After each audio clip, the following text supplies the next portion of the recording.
Cette émission est produite grâce à Témisco. Située à Notre-Dame-du-Nord, cette entreprise se spécialise dans la fabrication et le développement de semi-remorques de tout genre.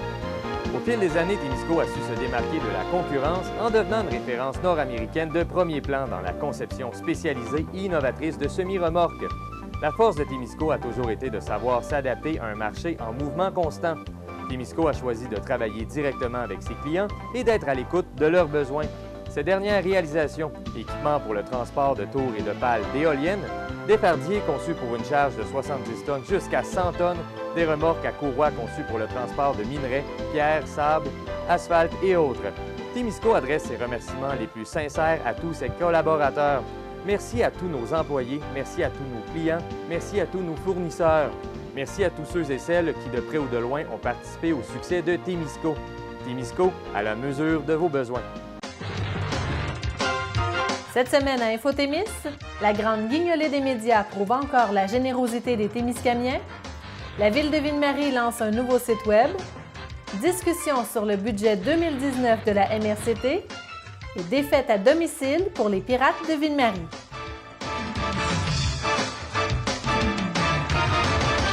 Bonjour et bienvenue à ce dernier bulletin Infotémis pour 2018. Le jeudi 6 décembre dernier se déroulait la grande guignolée des médias qui en était à sa 18e édition. Au Témiscamingue, le tout se déroulait au feu de circulation de Ville-Marie, alors qu'une série d'organismes et d'entreprises se relayaient pour collecter les dons et les denrées non périssables qui seront remis au panier de Noël du Témiscamingue.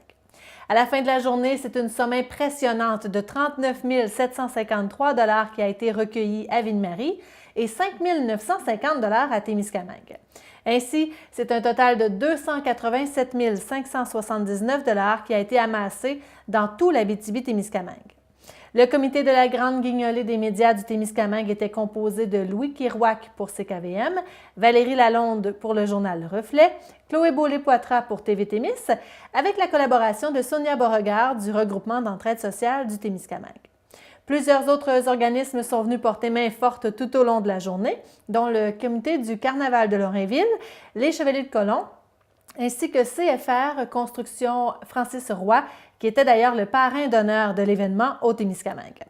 Voici ce qu'on a préparé pour vous. Une belle collaboration entre les trois médias du Témiscamingue, Le Reflet, TV Témis et CKVM. On travaille ensemble pour justement être capable d'organiser une journée qui va permettre de ramasser le plus de denrées possible, le plus d'argent possible pour les gens du territoire du Témiscamingue. C'est ça qui est important de le dire. Cet argent-là reste ici, donc c'est important.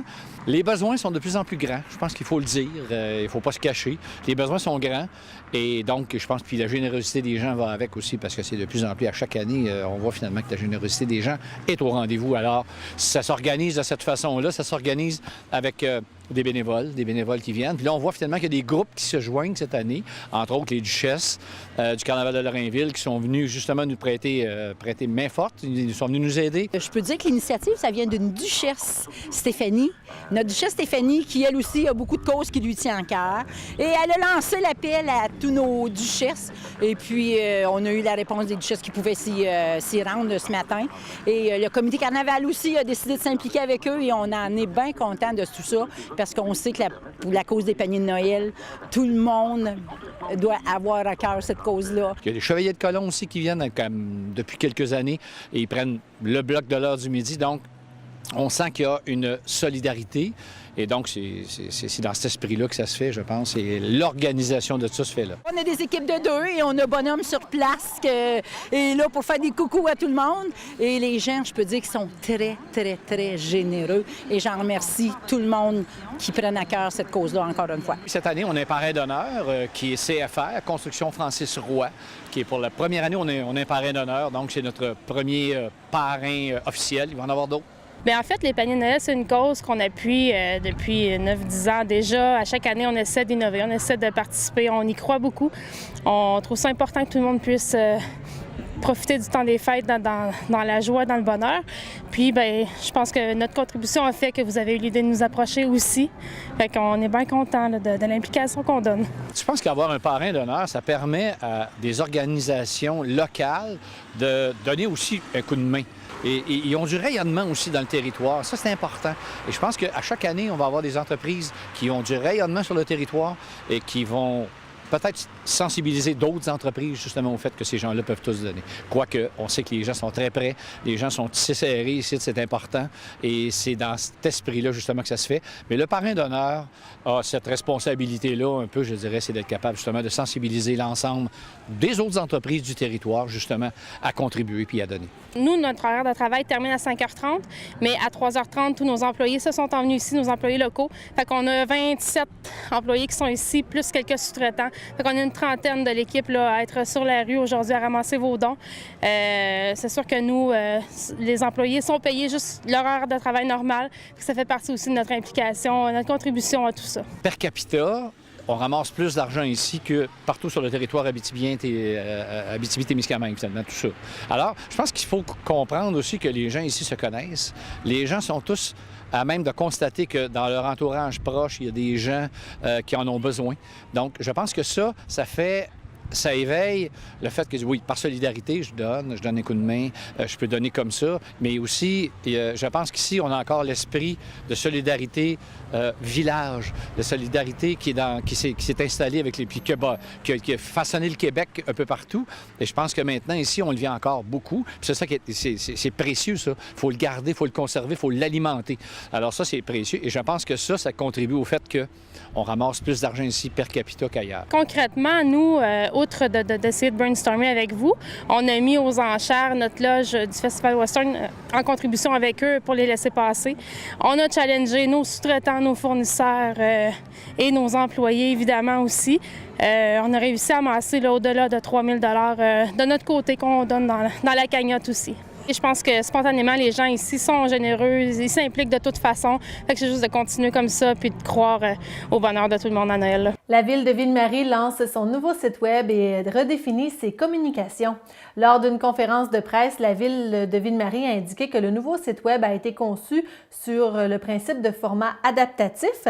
Les utilisateurs pourront donc le consulter autant sur PC, portable, tablette que téléphone intelligent. De plus, il sera maintenant possible de faire des commandes de permis et de s'inscrire à divers programmes directement en ligne.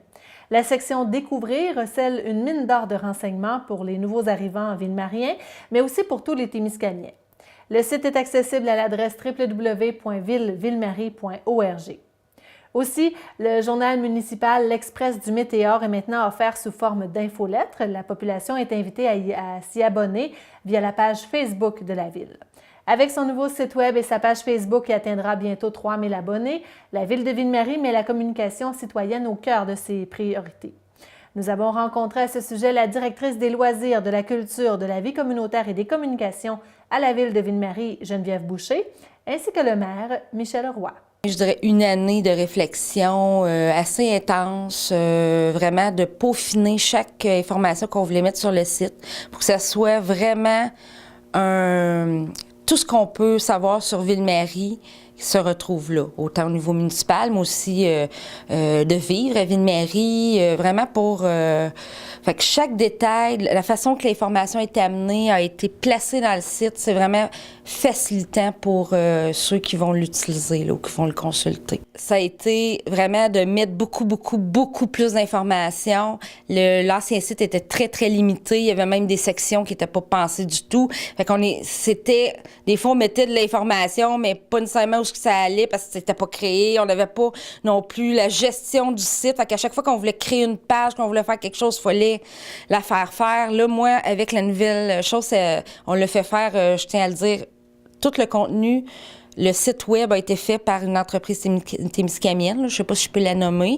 Donc, c'est Logitech vraiment qui a fait le squelette et tout ça et qu'on a travaillé de concert avec celui qui fait les sites Web. Donc, chaque détail a été pensé et moi, j'ai appris vraiment le logiciel de WordPress. Fait que je suis capable de maintenant, tu sais, vraiment d'alimenter la bête, on va dire ça comme ça. Notre banque de photos était très, très désuète et je voulais un visuel wow pour le site Web. Et je savais l'amour de Jean-François Gérard pour Ville-Marie. Il est Ville-Marien, donc, et sur sa page Facebook, je voyais souvent passer des photos de Ville-Marie. Je dis, bon, ben déjà, il a le goût. Fait que je l'ai approché, puis il nous a fait une banque de photos là, assez extraordinaire. C'est vraiment beau. On veut remercier Logitème, on veut remercier Geneviève, tous les employés de la ville, Jean-François. Puis un autre point, je voulais emmener, la ville de Ville-Marie veut communiquer mieux avec ses citoyens. Notre site était désuet. Donc, on a un nouveau site, ça va aller beaucoup mieux. On a les réseaux sociaux. Puis on a le Météor qui revient cette année avec une forme différente. D'après moi, vous allez l'avoir dans le temps des fêtes, Geneviève? Oui, je travaille là-dessus dès la semaine prochaine. Donc, le Météor qui est le journal, finalement, de Ville-Marie. Oui, c'est ça, mais qui change de forme, là. On a beaucoup de dossiers cette année, donc, puis des dossiers qui demandent à partager l'information. On a beaucoup de demandes des citoyens, donc on va partager l'information, mais là, c'était extrêmement difficile avec le site Web. Donc, c'est pour ça qu'il y a un nouveau site Web aussi, on était dû. Oui. Vous avez mentionné également que vous vouliez rejoindre les nouveaux arrivants, les nouveaux Témiscamiens, les nouveaux Villemariens. Oui. De quelle façon ça a été pensé pour eux? Bien, écoute, je me suis mis dans la peau de quelqu'un là, qui n'est jamais venu au Témiscamingue, puis même quelqu'un qui reste au Témiscamingue, mais qui n'est pas nécessairement familier avec les organismes du milieu, qui ne sait pas trop ce qu'il y a sur le territoire. Donc, je l'ai vraiment conçu, mettons, les organismes. Quelqu'un qui s'installe à Ville-Marie, là, il va dans la section Découvrir, Vivre à Ville-Marie, là. Et il y a tout ce qui se fait au niveau des services publics, l'éducation, la recherche d'emploi, les services à la personne, vraiment, là, et vraiment aussi une historique de Ville-Marie un petit peu, ou qu'est-ce qu'on retrouve comme service dans Ville-Marie. Donc, c'est vraiment complet. J'invite les citoyens à le consulter, à s'impliquer. Il y a une petite case qui est marquée « Impliquez-vous ». Si vous voulez vous impliquer au niveau des comités de la ville, partagez l'information, puis aussi, écrivez-nous. Si vous avez des commentaires, là, gênez-vous pas, écrivez-là des questions, on est ouvert. Ah oui, parce que le but, c'est vraiment d'être toujours à jour et de prendre en compte nos citoyens, les commentaires, puis d'essayer de le rendre le plus convivial possible, et voilà. Parlant de convivialité, vous avez vraiment pris un soin à ce que tout soit accessible vous le dites, en moins de 3 clics. Oui, c'est la règle qu'on s'était fixée avec le JTM, dire moi je veux quelque chose que le citoyen il va s'y retrouver. Donc c'est pour ça qu'on a privilégié les images en boutons, les boutons en images. Tu sais, c'est vraiment visuel. Donc en 3 clics, on arrive toujours à l'information qu'on recherche. Donc c'est le www.villemarie.org. À sa séance ordinaire du 28 novembre dernier, le Conseil de la MRC adoptait son budget 2019 pour la prochaine année afin de bien accomplir les mandats dévolus. Le budget total se chiffre à tout près de 9,5 millions de dollars, représentant une hausse de 10,8 % par rapport à l'année dernière. Avec ce budget, la MRC consolide sa vision de coopérative de services afin d'offrir des services de qualité auprès des 19 municipalités et 2 TNO du territoire. Différentes sources de revenus permettent de consolider un tel budget, soit par des programmes gouvernementaux, des contributions municipales et des quotes-parts. Ces dernières représentent la part payée par chacune des municipalités composant la MRC pour les services rendus, notamment pour des compétences propres à la MRC. Nous avons rencontré la préfète, Mme Claire Bolduc, afin de nous dresser les grandes lignes de ce budget. Sachant tout le travail et la réflexion qu'il y a derrière le budget de la MRC, si je vous demandais en quelques mots, comment qualifieriez-vous le budget 2019? Je l'ai dit d'entrée de jeu ce matin, c'est un budget très respectueux et des moyens qu'on a au Témiscamingue et des défis, des enjeux et des besoins qu'ont nos citoyens et nos citoyennes. C'est un budget qui est inscrit dans la sagesse et l'ambition. Dans le fond, on a choisi comme thématique cette année « Prendre soin de notre monde ». C'est un programme provincial très intéressant qui nous inspire, mais dans lequel on se reconnaît totalement. Et prendre soin de notre monde, c'est prendre les meilleures décisions possibles dans tous les secteurs d'activité pour que les gens soient bien dans leur milieu de vie. Alors, c'est à ça qu'on s'est attardé avec ce budget-là cette année. Qui dit budget dit bien sûr source de revenus. D'ailleurs, on note une hausse de 10,8 % dans le revenu du budget 2019. Pouvez-vous nous expliquer un peu quels sont les revenus principaux et qu'est-ce qui explique cette hausse?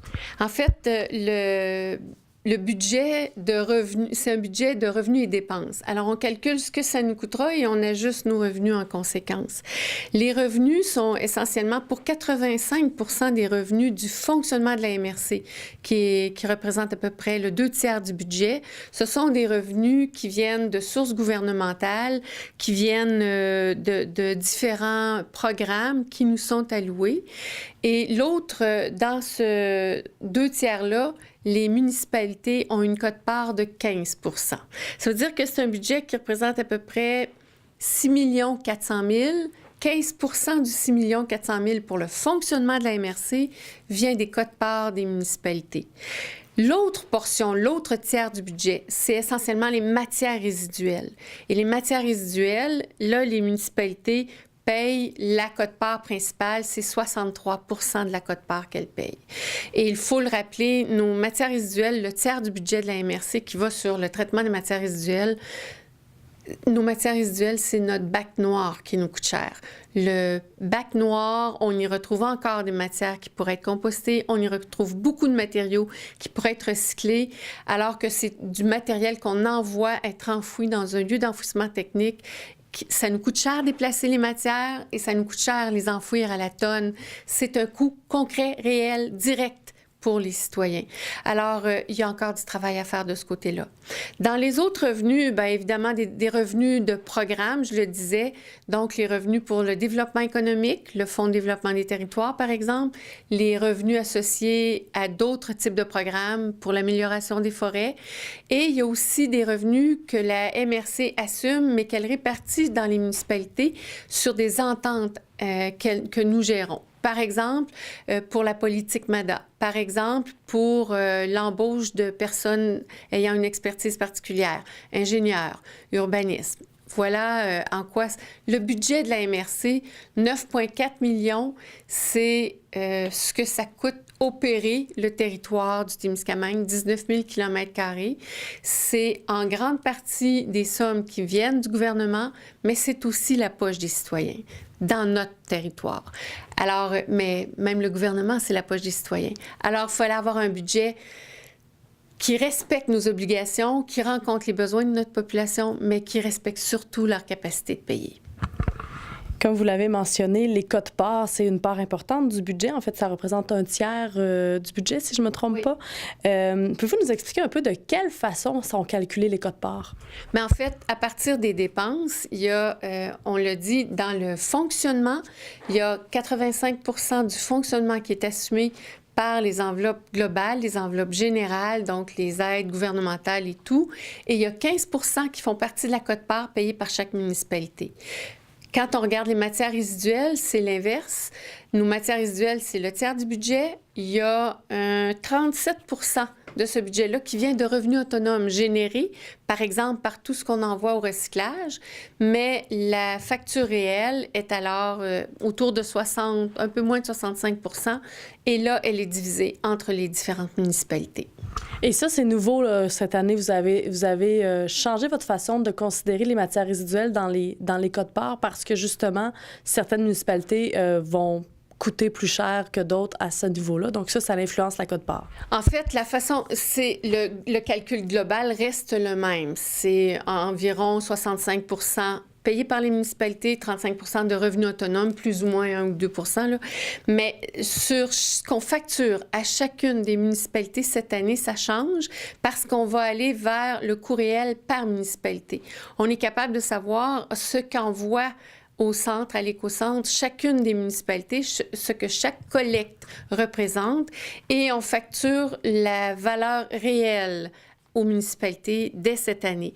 On avait établi une espèce de programme pour la facturation depuis la mise en place de l'éco-centre, mais il y avait des disparités entre les municipalités selon la charge. Et là, on rééquilibre l'ensemble cette année. Il y a également au niveau de la richesse foncière, ça aussi, ça l'influence là, au niveau de la quote-part. Pouvez-vous nous expliquer un peu de quelle façon la richesse foncière là, vient jouer dans le calcul? En fait, la richesse foncière, c'est l'élément qui sert aux municipalités. La richesse foncière, c'est l'évaluation municipale. Donc, chaque propriété a une valeur, toutes les valeurs de chaque propriété constituent la richesse foncière d'une municipalité. C'est ce qui sert à une municipalité à établir le taux de taxe et à établir les revenus dont elle pourra disposer en cours d'année. C'est la MRC qui a le mandat pour toutes les municipalités du Témiscamingue de définir l'évaluation, de faire l'évaluation municipale. Donc, la richesse foncière, ça nous indique de quelle manière chacune des municipalités pourra facturer les citoyens sur les taxes municipales. Ce n'est pas un revenu. La richesse foncière ne sert qu'à déterminer de quelle manière les municipalités conviendront du taux de taxe à facturer à leurs citoyens. Maintenant, bon, si on parlait un peu des sommes qui sont affectées, donc il y a plusieurs projets. Si on faisait un peu le survol de ces projets-là, à commencer peut-être par au niveau du service de l'aménagement. Au niveau du service de l'aménagement, c'est un dossier, c'est le schéma d'aménagement, mais c'est aussi tout ce qu'on fait comme suivi sur les baux de villégiature, sur l'aménagement de la forêt, sur les services en agriculture, sur nos domaines d'intervention où on a un mandat clair. Alors, pour les services d'aménagement, j'ai suivi des cours d'eau, c'est là où nos frais on a des dépenses à ce niveau-là. C'est pas un service qui est très coûteux au niveau de la MRC. C'est un service, c'est un mandat, ce sont des obligations. Ça se traduit pas par les citoyens n'auront pas quelque chose de concret sur le service associé au service à l'aménagement. C'est de façon globale la vision qu'on a et comment on travaille et comment on déploie nos activités sur le territoire. Alors, c'est un peu abstrait pour le citoyen, même si c'est un poste budgétaire qui est une obligation pour la MRC.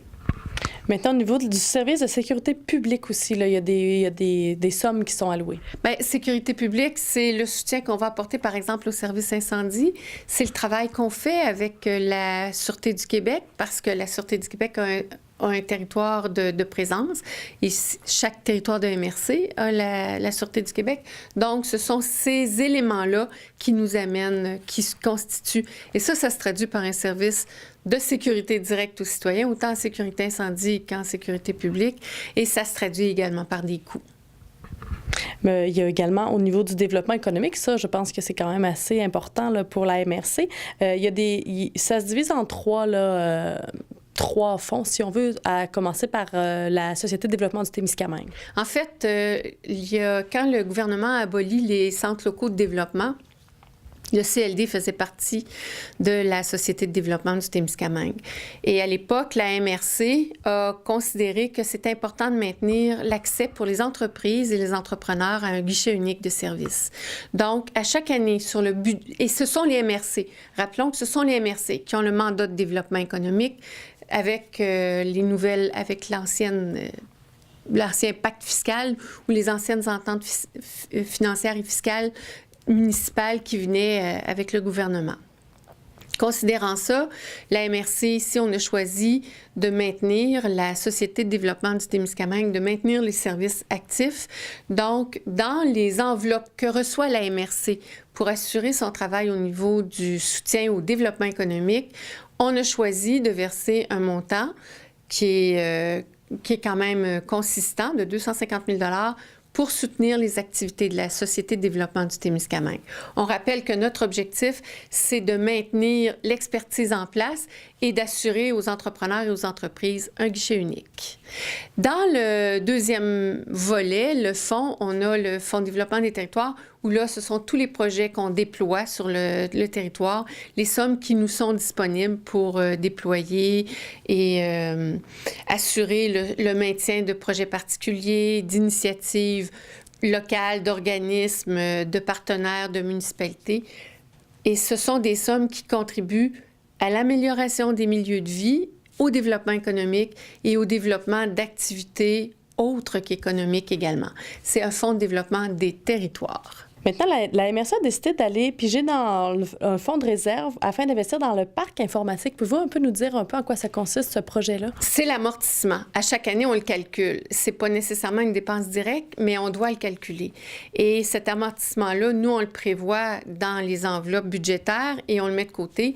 Donc, on est en mesure de faire des investissements lorsque requis, des investissements majeurs sur, par exemple, mettre à niveau notre réseau informatique, changer ou modifier les appareils informatiques qui sont ceux dont on se sert au quotidien pour le travail.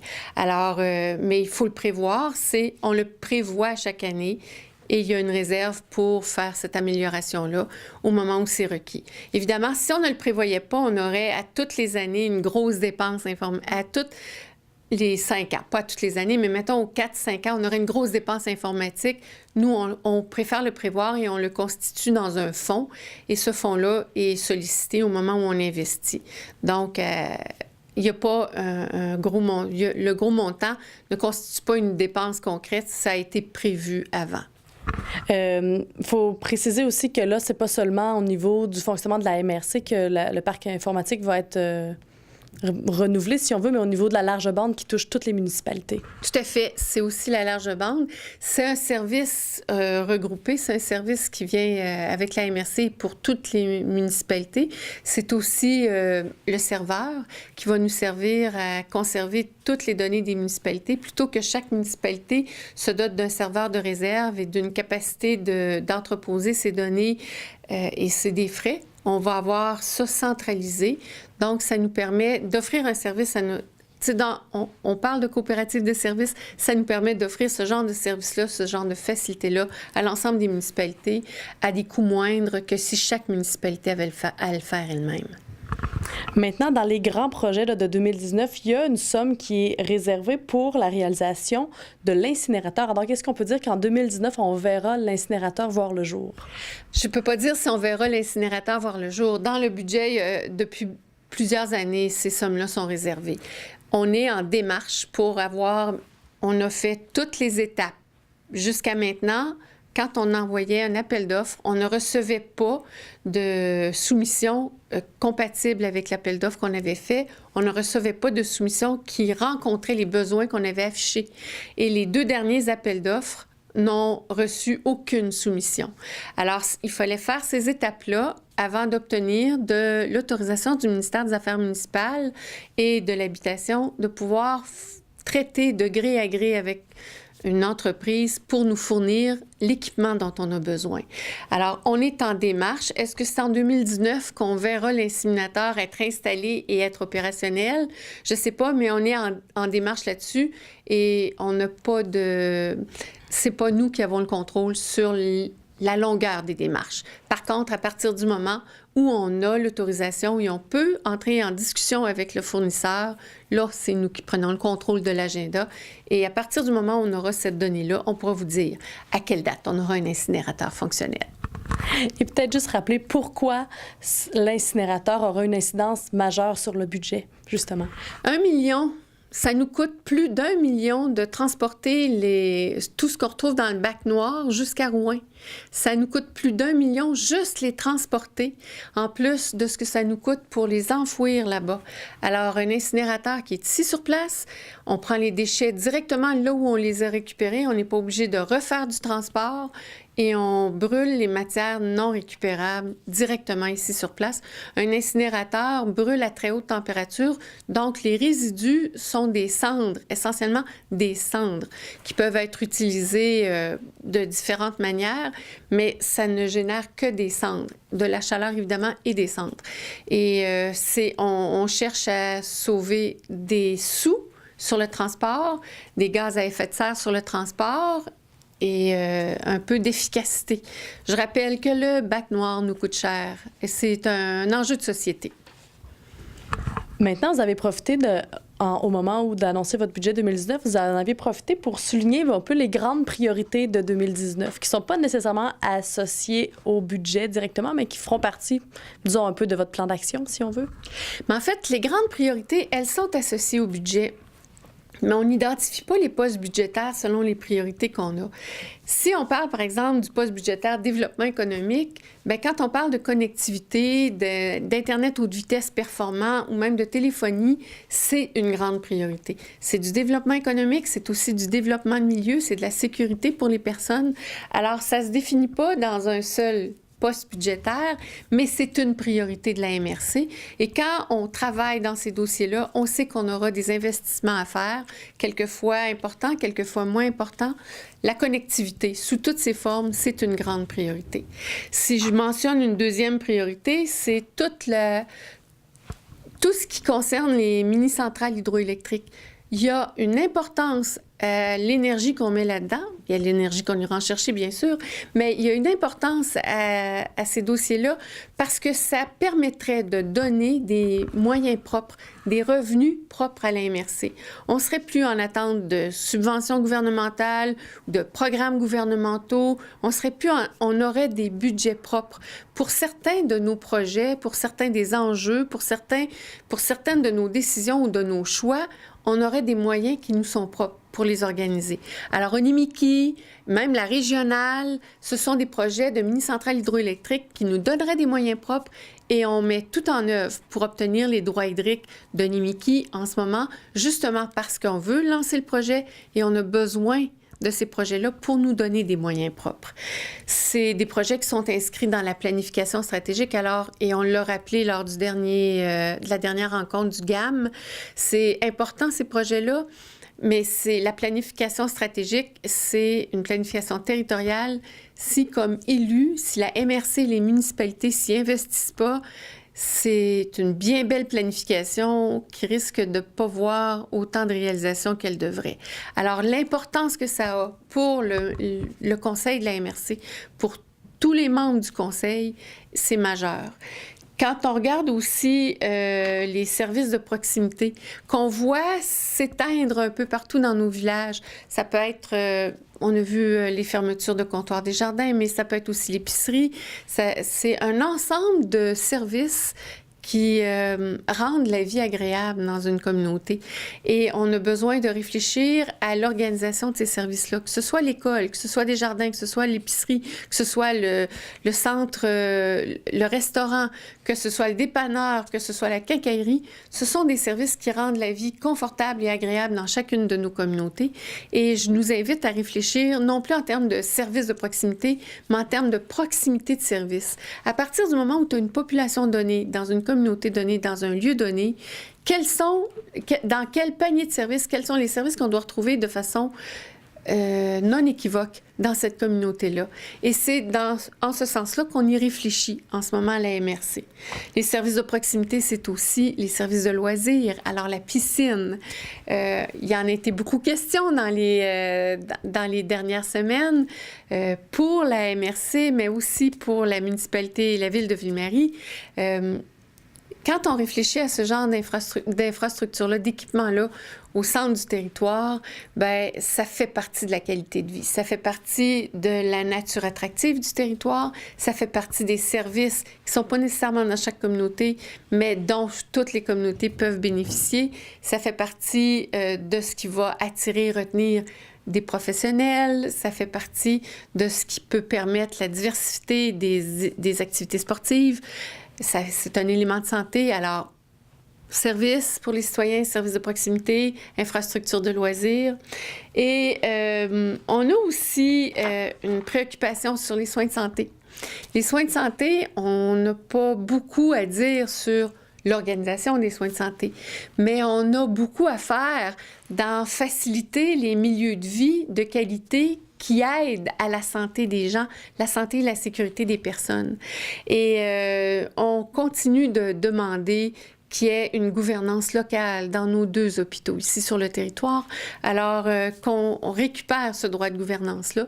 Et évidemment, ça entraîne certaines dépenses ou certaines obligations. Donc, on est prêt à ça. On est prêt à travailler dans cette priorité-là. Puis, on se laisse aussi une marge de manœuvre parce que on peut avoir tout planifié. On ne sait pas en cours d'année ce qui peut se présenter. Ça peut être un événement d'urgence, ça peut être un événement imprévu. Par exemple, la piscine, on n'avait pas anticipé lors du dernier budget qu'on pourrait avoir à discuter d'une piscine. Il a fallu le faire cette année, il a fallu prendre des décisions, se déplacer. Alors, on se laisse une petite marge de manœuvre pour voir venir, pour avoir un regard sur des événements imprévus qui se présentent pour nous. On ne sait pas beaucoup ce qui se passe derrière les portes des bureaux municipaux ou encore moins derrière les portes de la MRC. Mais ici, il y a 37 personnes qui travaillent à soutenir le travail des municipalités et qui s'activent concrètement pour l'hygiène du milieu, la beauté de notre milieu, la propreté du milieu, pour travailler pour les Témiscamiens et Témiscamiennes, pour organiser la cohésion sur le territoire, pour que ça fonctionne bien sur le territoire. Alors moi, je remercie toutes ces personnes-là qui sont très attentives au travail attendu de la part des citoyens, même si les citoyens ne savent pas toujours ce qu'on peut faire. Je nous invite aussi à être très positifs par rapport à tout ce qu'ils font. On a tendance à parler de fonctionnaires. Ici, on a des gens très dévoués au service des citoyens et des citoyennes. Des élus aussi, parce que ces décisions-là ne se prennent pas tout seuls. Alors, il y a des élus qui sont extrêmement actifs. Merci à eux, particulièrement à Daniel Barrette, qui a été préfet suppléant dans la dernière année. Daniel Barrette, qui l'était à titre de maire de la Verle-le-Cher, qui l'est maintenant pour les prochaines années à titre de maire de la Verle-le-Cher-Anglier. Et un merci très particulier à la directrice générale de la MRC, qui a un engagement très profond à l'endroit de la MRC et du travail qui s'y fait et des résultats qu'on doit rendre aux citoyens. Alors, quand on dit le service aux citoyens, c'est vraiment un engagement. Je pense qu'à la MRC, vous avez ce qu'il faut en termes d'engagement pour répondre aux besoins de tout le monde. On a choisi ça comme slogan, prendre soin de notre monde. On l'a choisi parce qu'on en a entendu parler, c'est un mouvement provincial, mais le mouvement provincial, c'est directement dans nos actions, c'est concrètement dans notre vision du développement du territoire. Ça nous rejoint, on s'y reconnaît, alors on va prendre soin de notre monde. Et le budget traduit ça.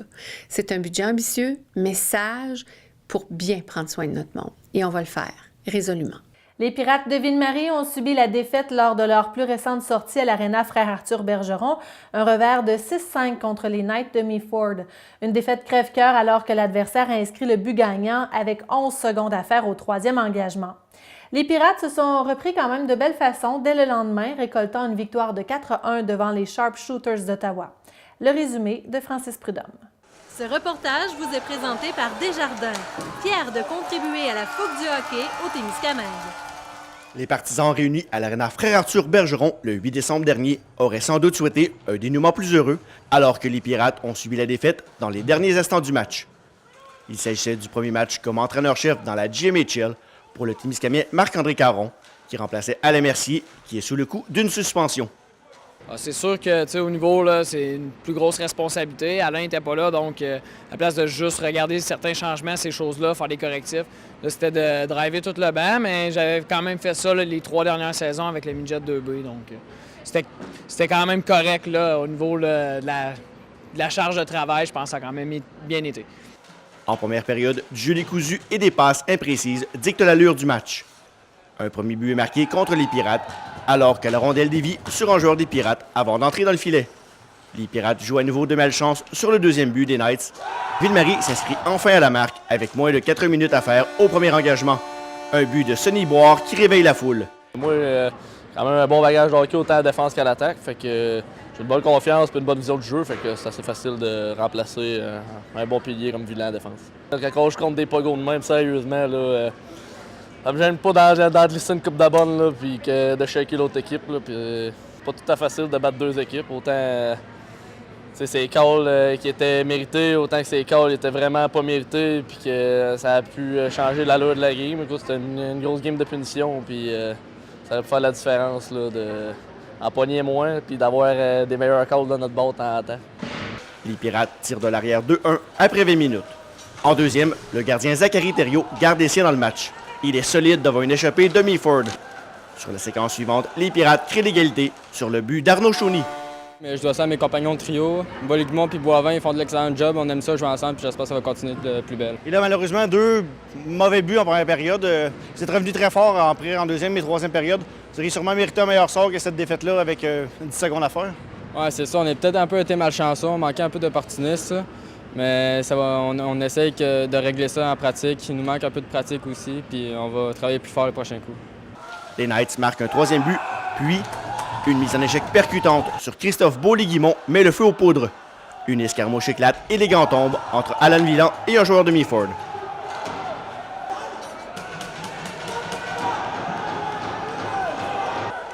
Alors que les deux équipes évoluent à 3 contre 3, Hugo Bloom égalise la marque. Les Knights y vont d'un 4e but avant la fin de la période. C'est 4-3 en faveur de Meaford après 2 périodes. La troisième offre du jeu excitant. À 4 contre 4, les Pirates reviennent dans le match grâce au but du défenseur Félix-Antoine Lévesque avant de voir le capitaine Nicolas Belrose donner les devants aux siens pour la première fois du match. En fin de match, les Pirates s'en sortent indemnes pendant un 5 contre 3 de Meaford. Par contre, tout s'écroule pour les Pirates dans les derniers instants du match. Avec 26 secondes à faire, les Knights créent l'égalité, puis touchent de nouveau la cible avec 11 secondes à faire au cadran pour se sauver avec la victoire. Défaite de 6-5 des Pirates.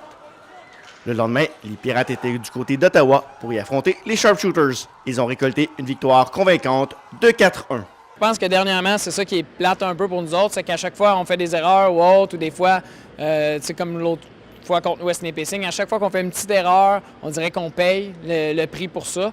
Ça, c'est juste qu'il faut travailler plus fort, il faut être encore plus conscient des petits détails durant un match. En général, je pense qu'on a joué vraiment un bon match. On a commencé coup-ci, coup-ça, avec 2 mauvais buts, tout ça, donc là, ça fait en sorte qu'on n'avait pas le momentum. On l'a repris en fin de première période, en deuxième période, excellente deuxième quand même. Après ça, des pénalités. On s'en est quand même bien tiré malgré tout. Là. Je pense que les gars ils ont quand même joué un bon match. La seule chose qui est plate, c'est qu'il va falloir travailler encore plus fort, il va falloir travailler encore mieux. Si on va avoir du succès, mais c'est mieux là que pendant les séries ou autre. Tu sais, de l'adversité, c'est plate à affronter. Là. Moi, j'ai pas de fun à soir, puis les gars, ils n'ont pas de fun dans la chambre d'avoir encore perdu. Mais de l'adversité, c'est le temps d'en affronter, puis on va juste grandir de ça. Un reportage de Francis Prudhomme pour TV Témis. Desjardins est fier de vous avoir présenté ce reportage des Pirates de Ville-Marie. Desjardins, là pour contribuer au mieux-être des individus et des collectivités. La députée de Rouyn-Noranda-Témiscamingue et responsable solidaire en matière de développement et de vitalité des territoires, Émilise Lessard-Terrien, a fait ses premiers pas à l'Assemblée nationale avec enthousiasme. Elle y a abordé des enjeux qui lui tiennent à cœur, d'abord dans son intervention à la suite du discours inaugural. Elle a mis de l'avant des enjeux clés ignorés par le premier ministre. La région de l'Abitibi-Témiscamingue, la décentralisation, la réactivation de la concertation régionale, l'agriculture et l'accaparement des terres sont des thèmes qui ont rythmé son intervention. Aussi, le 5 décembre dernier, elle a profité de la période des questions pour interpeller la ministre de l'Environnement, Mme Chassé, sur la mine Sayona et la nécessité d'un BAP, c'est-à-dire un bureau d'audience publique sur l'environnement. La députée de Rouyn-Noranda-Témiscamingue compte marteler les inquiétudes et les préoccupations de la région dans les murs de l'Assemblée nationale et porter la voix des citoyens et des citoyennes qu'elle représente. Notons aussi que les députés ont adopté à l'unanimité une motion déposée par la députée de Rouyn-Noranda-Témiscamingue. Dans cette motion, l'Assemblée nationale s'inquiète du remplacement envisagé par NAV Canada du service d'information de vol. Ainsi, l'Assemblée nationale demande à NAV Canada de préserver les services offerts envers les transporteurs aériens afin de tenir compte des besoins et des particularités des régions éloignées. Selon le site Internet de ici Radio-Canada Régional, la financière agricole du Québec, la FADQ, a versé près de 15 millions de dollars aux producteurs de l'Abitibi-Témiscamingue et du nord-est et du nord du Québec, plutôt, dans le cadre des programmes d'assurance et de protection du revenu. Au total, une somme de 1,4 million de dollars a été versée pour compenser les pertes dans les céréales avec la neige hâtive de l'automne 2017 et 10 millions de dollars dans l'assurance stabilisation. Dans son bilan 2017-2018, la FADQ affirme également avoir offert des garanties de prêt de plus de 22 millions de dollars, principalement aux entreprises laitières et bovines. Selon le directeur régional de la financière, Marc Diquet, c'est une hausse légère des interventions au niveau de la stabilisation et les programmes de soutien agricole. Près de la moitié des municipalités du Témiscamingue ont donné leur appui à la maison d'hébergement L'Équinoxe en adoptant une résolution les déclarant alliés contre la violence conjugale. C'est ce que décrit la journaliste Lucie Charret sur le site Internet du journal Le Citoyen. À titre d'exemple, les municipalités alliées de la région rendent public leur engagement, soit en le diffusant dans les réseaux sociaux ou en le publiant dans les infolettres et bulletins municipaux. Selon Stéphanie Coutu, la coordonnatrice à la maison d'hébergement L'Équinoxe, cet appui est très important car il s'agit d'un signal fort pour les citoyens, un message clair qui montre, à travers les moyens dont le monde municipal dispose, la volonté des élus de mieux protéger les femmes et les enfants qui en sont victimes. Cette approche des municipalités amorcée au Témiscamingue il y a quelques mois s'inscrit dans un mouvement provincial initié en 2016 par le regroupement des maisons pour femmes victimes de violences conjugales et ses 42 maisons membres. Ce mouvement se poursuivra d'ailleurs jusqu'en décembre 2019. À ce jour, près de 370 des 500 municipalités ciblées dans 15 régions du Québec ont répondu à l'appel. Pour le moment, Lorrainville, Béarn, Ville-Marie, Duhamel-Ouest, Notre-Dame-du-Nord, Nédelec, Moffett, Laverlechère-Anglier et Saint-Bruno-de-Guigues font partie des 9 municipalités alliées. Selon Mme Coutu, la violence conjugale touche des femmes de tous âges, issues de tous les milieux, de toutes les régions. Au cours de la dernière année, l'Équinoxe a accueilli 50 femmes et 23 enfants. Elle a offert 1605 services externes, soit en consultation sans hébergement ou post-hébergement, en accompagnement dans les démarches ou encore en soutien téléphonique, pour ne nommer que quelques-uns. Les résultats officiels de l'élection de la communauté de Wolf Lake le 30 novembre dernier sont maintenant connus. L'ancien chef Harry Saint-Denis faisait partie des candidats à l'élection, malgré son décès le 15 novembre dernier. Et tel qu'indiqué par la journaliste Tania Neveu de ici Radio-Canada, il a tout de même récolté 53 votes. Lisa Robinson a été élue chef par 3 voix de majorité, soit avec un total de 56 votes. Le troisième candidat, Michael Grand-Louis, a obtenu, lui, 8 votes. 117 membres de la communauté de Wolf Lake se sont prévalus de leur droit de vote. La Bibliothèque La Bouquine de Ville-Marie, affiliée au réseau Biblio à TNQ, est à la recherche de bénévoles pour le comité d'animation. Si vous avez des idées pour les enfants, les ados, les adultes, si vous avez envie de créer des activités pour tous les goûts, vous n'avez qu'à contacter Josiane au 819-629-2881 au poste 124 ou encore sur la page Facebook de La Bouquine. Et voilà ce qui conclut déjà Info-Témis pour cette dernière édition de l'année. Je vous invite d'ailleurs à continuer à nous suivre tout au cours de la période des fêtes. On vous propose une programmation particulière, entre autres le guide des fêtes des jardins, les vœux de Noël et du Nouvel An de vos entreprises et organismes préférés, aussi un spectacle de Rolando et ses invités et d'autres surprises à découvrir aussi d'ici le début de janvier. Au nom de toute l'équipe, je vous souhaite un joyeux Noël, des moments de joie, de bonheur avec vos proches et amis. Que la santé et la paix vous accompagnent aussi. À l'année prochaine!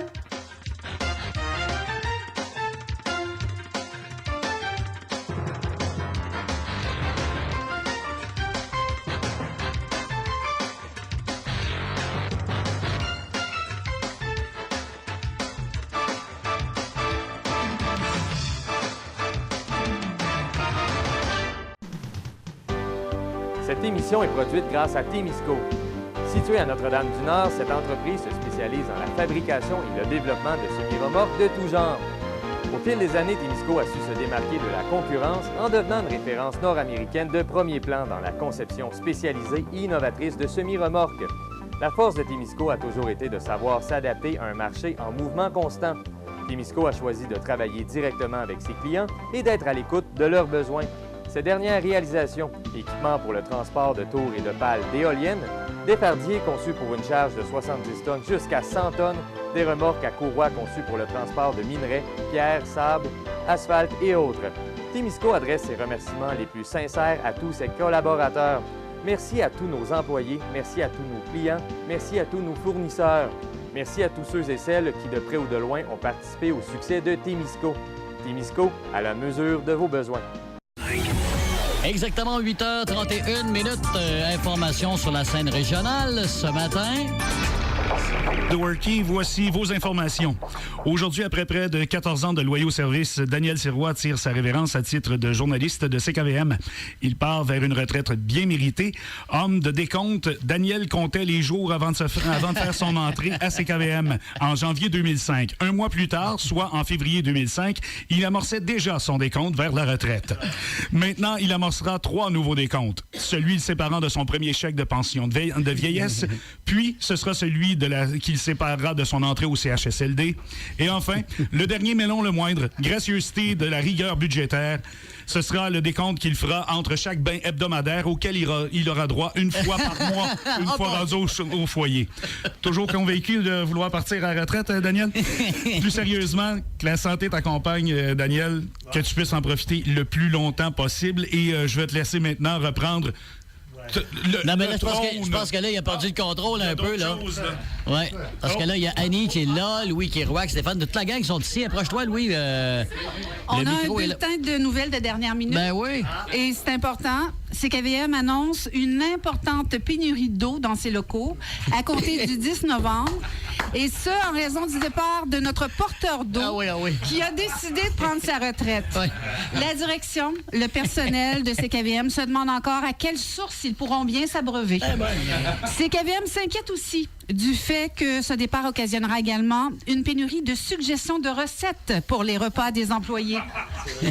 Nous nous demandons également quelle source nous informera des nouvelles nationales et internationales. C'est donc avec regret que nous vous informons du départ de notre journaliste qui aura fait partie de notre quotidien, de votre quotidien, chers auditeurs, pendant près de 14 ans. Merci pour l'eau, les recettes et bien entendu les nouvelles qui nous ont tenus au courant de ce qui se passe chez nous. Monsieur a décidé de prendre sa retraite pour profiter de la vie.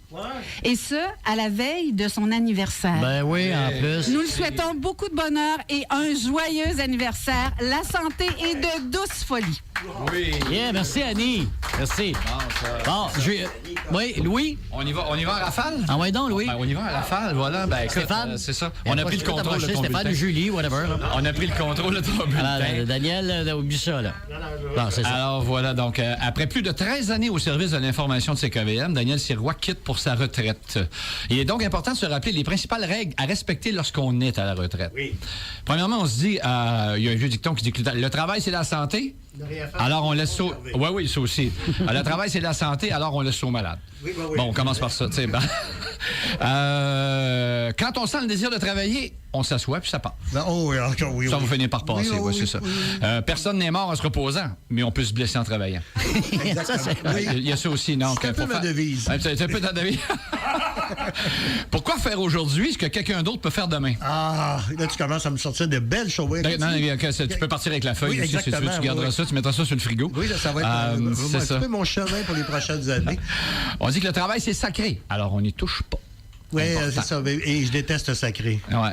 Mais il y a un petit bémol là-dedans. La première chose que l'on perd à sa retraite, ce sont les vacances. Oui, oui. C'est vrai. Ah ben quand même, il faut quand même. Mais on travaille là-dessus pour que le gouvernement paie des vacances aux retraités. Alors, c'est ça. On mérite ça. Alors, être à la retraite, c'est de n'avoir rien à faire et d'avoir toute la journée pour le faire. En plus, c'est ça. Profite bien de la vie. Tu peux être... merci, Louis. Écoute, quand on bosse, tu dis des choses comme ça. Que peux-tu faire d'autre? Non, ben c'est ça. Merci, Louis. Merci beaucoup. On y va avec Julie. Vas-y, ma belle Julie. Cher Daniel, il est enfin arrivé ce jour que tu attendais depuis la nuit des temps. Depuis ma naissance. Exagérons pas, mettons, depuis des décennies. Oui, disons ça comme ça. Bon, donc, écoute bien ça. Ouais. Je vais débuter en disant que je pensais pas qu'on pouvait faire autant de choses dans une journée quand on était retraité. C'est quelque chose. Quand tu vas avoir fini ta journée, tu vas être épuisé. Ah, oui. Bon, donc, Daniel, à partir de demain, ça y est, tu vas pouvoir lézarder, glandouiller, flemmarder, paresser, fainéanter, traînasser et, comme diraient les jeunes, chiller à volonté. Écoute, Julie, ce matin, j'ai dit à mon cadran qui prend lui aussi sa retraite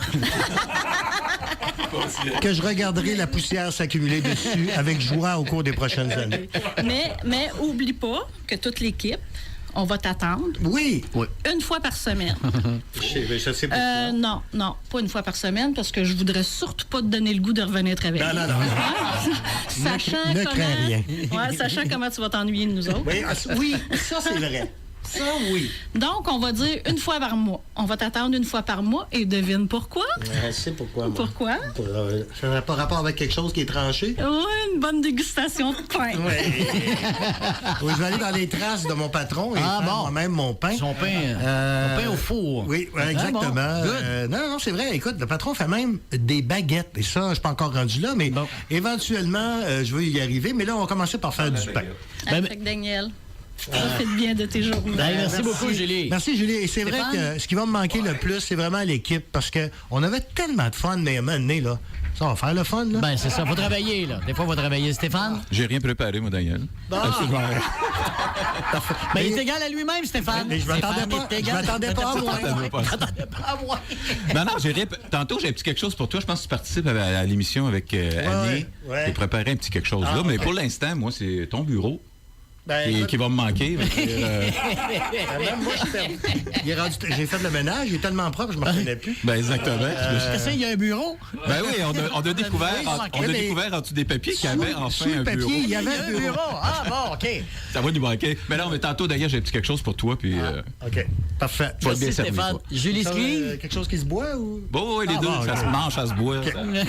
Il y a Julie Scrive également qui va un petit message pour toi. Bonjour, Julie, ça va bien? Salut, ça va bien? Ben, moi, ça va bien. Ça allait bien. Moi aussi, avant que je sois en avant du micro. C'est ça, dans le fond, c'est qu'il y a une récente étude qui a démontré qu'à la retraite, on doit occuper nos journées.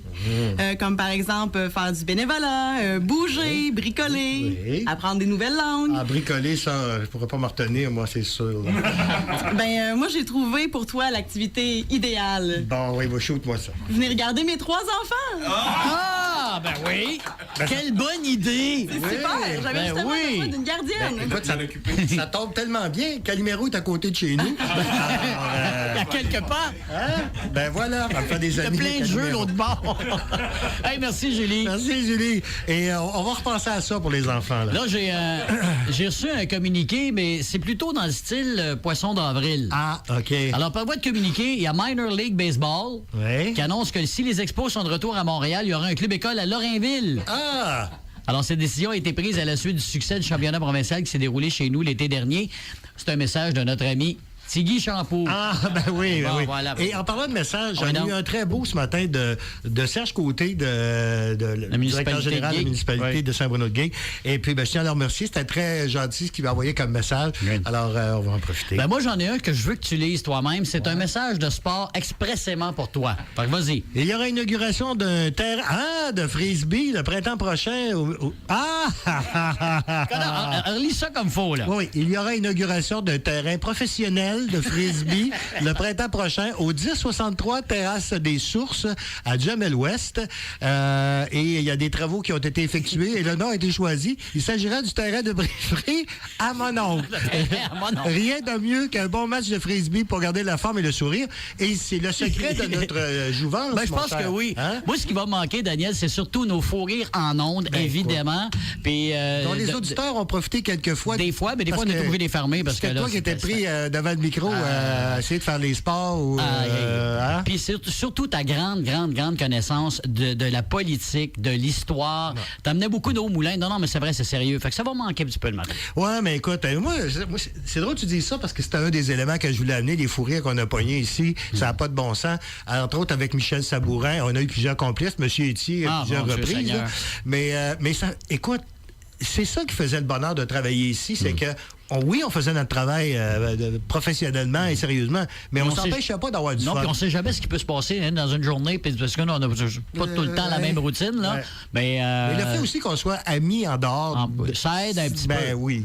Voilà. Parce que je pense que les gens se sont rendus compte qu'on avait une amitié, toi et moi. Je pense que c'est ça, puis ça va continuer, on l'espère. Parce qu'on a des projets aussi, là, après retraite. Oui, un projet... En tout cas, on n'en dit pas plus. Oui. OK. Mais préparez-vous, mesdames. Ça va pétrir. Le pain va pétrir. Ça va pétrir. Bonne retraite, mon ami. Oui. Pour le pain. Bonne retraite, Daniel. Merci à vous tous. On avait la gang de Moi, plusieurs auditeurs également qui te souhaitent une bonne retraite. Puis je les remercie. Et auditrices. Et surtout, tous ceux qui ont suivi les nouvelles de CKVM pendant ces presque 14 ans-là.